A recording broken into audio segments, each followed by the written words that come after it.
This guy in his Cadillac, his like 30-year-old Cadillac, comes into the parking lot, parks all the way up here, like 5 parking spots in front of me, and he's reversing. Now he's 4 spots in front of me, now he's 3 spots in front of me. He reverses all the way in front of me and then slowly backs up into the front of my car. He's looking, I'm watching him, like I'm watching this guy back up, get closer and closer and closer, and then he just bumps right into my car, and I get out and I'm like, dude, what the f?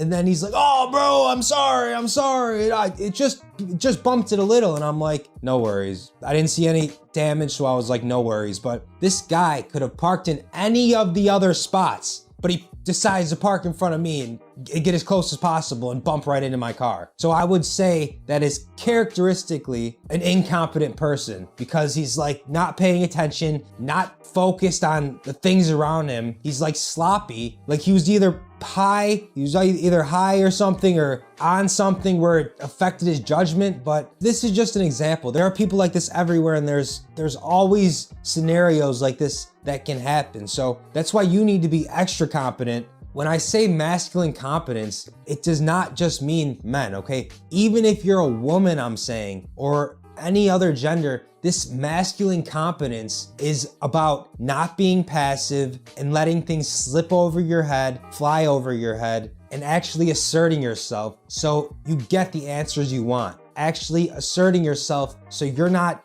getting walked over like a doormat.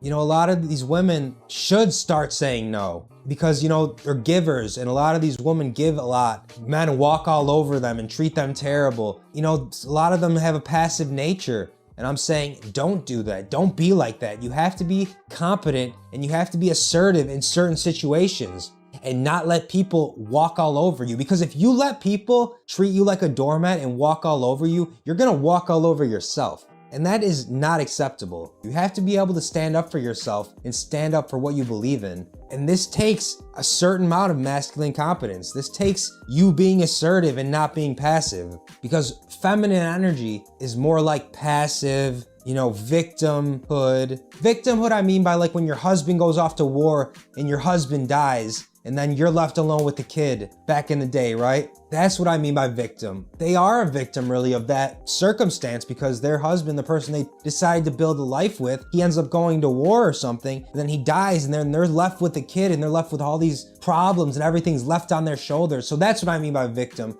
not like in a bad way. I'm just trying to get this concept through to you guys. So that is a really feminine trait, but we all have this masculine energy, and I want you guys to understand that sometimes you need to access that masculine energy to be assertive, to be competent in certain areas that warrant your focus and your energy. And I just want you guys to start utilizing this masculine competence. Utilize this tool in scenarios like I've just explained, where something doesn't seem right. You're always willing to ask and find out why it doesn't seem right, and get an explanation instead of just letting it fly over your shoulder and forgetting about it, right? They say there's a status quo, and I've always been skeptical of it.